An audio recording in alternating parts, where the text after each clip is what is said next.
So guys, meron pa akong tips sa inyo at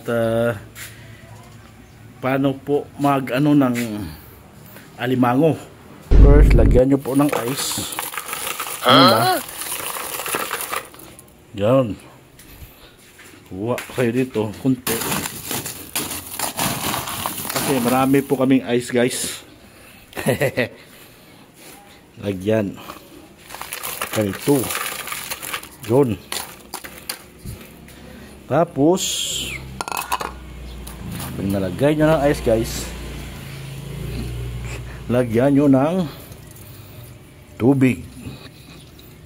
Kaawa naman kasi dahil bigla lutuin to, nakaawa talaga. Kailangan po natin muna ibababad siya sa malamig na tubig. Yun.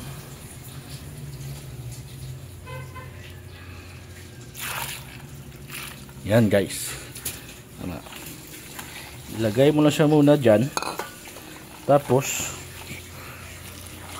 hayaan mo na ng mga siguro mga nasa 15 or 20 minutes lang guys. Yan lang. Hanggat sa manigas yung katawan niya. Para guys, para mawawala yung unconscious siya. Hindi siya magpupumiglas, lutuin.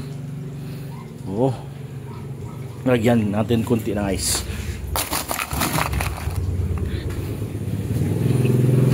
Yun.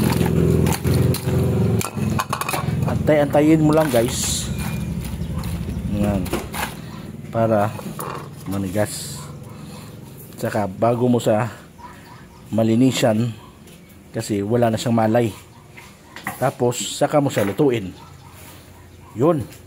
Guys.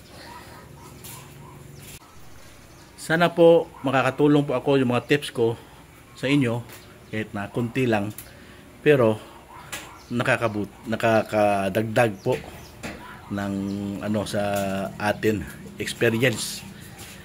Alam po natin na